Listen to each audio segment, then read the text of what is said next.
How do you feel about this after these murders at the weekend? I feel terrible, very sad, and just hope and pray that we're not going to go into what we've been through in the past years. It's just so senseless, causing so much pain and grief to families. That's so unnecessary, and we just don't want it. And Reverend Mayor, community relations in the past not been good here in Antrim, but there has been a seismic shift. Yes, indeed, and I'm delighted to be able to say that during the last number of years, a lot of hard work has gone in by the leaders of the churches in Antrim in bringing folk together, and I'm delighted to say that the people have responded to us, and that was very clearly shown at the weekend. Father Devlin, these people that are in the community need to be given up. You obviously want these murderers found and brought to justice. Well, the history has shown us that when they're not brought to justice, the families suffer twice as much. Whenever they're brought to justice, the family begin to have some sort of closure. So for the family's sake, and for the sake of our community, and for the peace of our community, our main is to make sure this doesn't happen again. And already we have heard that it has in a measured way tonight, in a different way tonight. And so we want people to completely give these people up so that they can't have the opportunity to do it again. But this is a difficult time, certainly for the people in Antrim. It's a very sad time for the people of Antrim. We thought we'd been through everything. We thought the peace was here for us. And in the middle of all the hard work and all the working together, this has come. But it also has given us another opportunity to hold on very closely to one another and deepen our friendships and work at it again and again and again. But Reverend Mayor, the people who carried out this aren't churchgoers. You know, it's up to your churchgoers to give these people up. Well, our church folk are not involved, and I would go as far as saying if our church folk knew who they were, they would gladly give them up. And you know, but the reality of it is that our church folk don't know. And our church folk don't want these people to be any part of our society. In fact, they want them taken out of it. Indeed. Father Devlin, what would you say to your parishioners? Our parishioners know our message very clearly. If we know anything about anybody, we tell the police and let them know of it. Our bishop has said that over and over again these past 2 days. If we know the information, we give the information, and we get these people taken care of and dealt with. Okay, gentlemen, we'll have to leave it there. Thank you very much. And for now, it's back to you in the studio, Paul. Thank you, Siobhan, and we'll be back with you in Antrim before the end of the programme. Well, in the studio now, I'm joined by the SDLP leader, Mark Durkin, the leader of the Ulster Unionists, Sir Reg Empey, and the man on my right is David Ford, the leader of the Alliance Party. Gentlemen, if the real IRA expected that this would divide political opinion today, they were wrong. It seems to have united all shades of opinion. Yes, and rightly so. The real IRA need to get the message that there's no hiding place for them in the community, and that there's no dividing space for them within the political system. Well, we don't know if the real IRA were behind tonight's shooting, but clearly it hasn't stopped tonight's shooting. Well, the real IRA or whatever other dissidents or whoever may have been involved in that, but the message, the real IRA claimed the atrocity that we were all speaking about earlier today, and they need to know that there's no dividing space that they can use within the political system, and we also have to make sure that the community unite in a very strong way against them and deny them any hiding place within the community, because if they feel that they can destabilise things, then they will keep going. And it's why we need to be very careful about some of the network media reports that are going out about power sharing just about survive this and power sharing won't wobble and all the rest of it. We have to show that the strength of our shared democratic institutions is beyond the challenge of their violence, and they need to get that message very clear and very strong. Did today's words from all sides of the House surprise you, Reg Empey?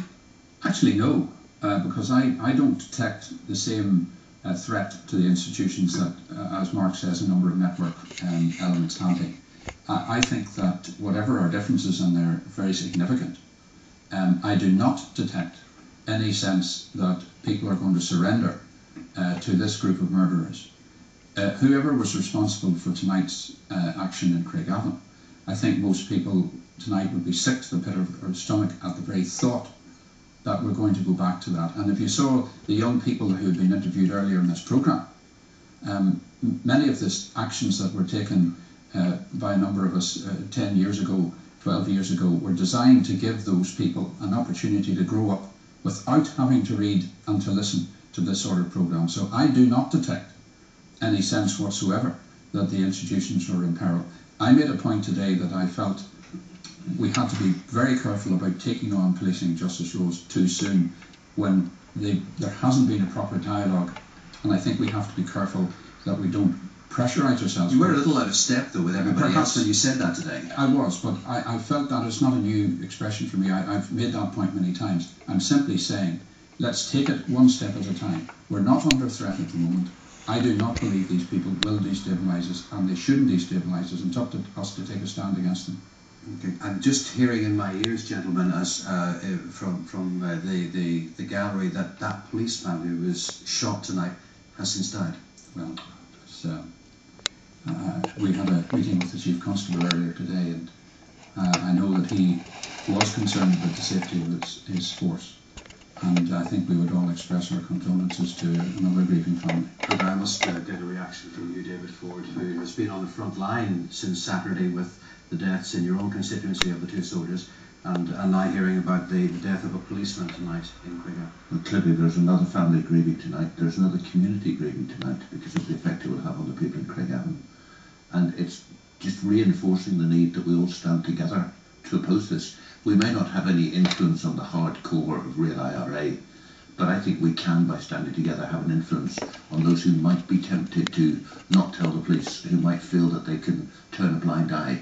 And the message has to be repeated, as it was said in the Assembly today, that we will simply not have this, that the community will stand united as people in Antrim did on Sunday.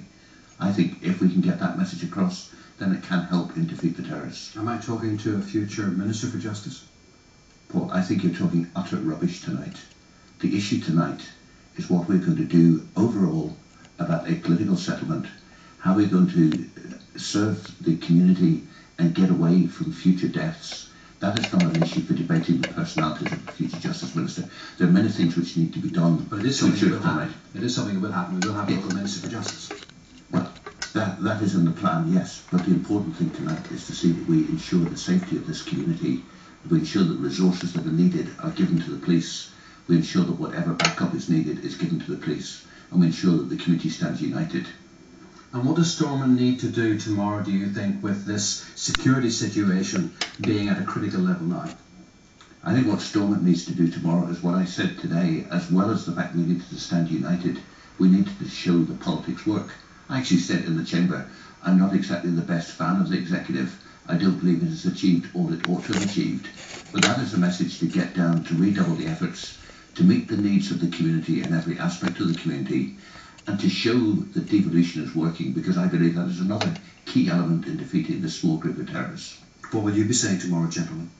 Well, we have to, all of us, stiffen our nerve in this situation. I think it's important that we show a real resolve, alongside very genuine expressions of shock and sympathy. I mean, another family is plunged into grief tonight. It's not just another family, it's the colleagues of this police officer as well, obviously are grieving and have to worry for themselves, and their families will all be worried too. And so it's important that we demonstrate a strong, united response, not putting on a front, as somebody said earlier, but showing a real depth of support for the new politics that we've chosen and for the new beginnings of policing, because these people are trying to set policing back and trying to set politics back. It is we won't let them succeed on either front. It is also a further vindication of what the Chief Constable himself said last Friday. In relation to in relation to bringing in specialists.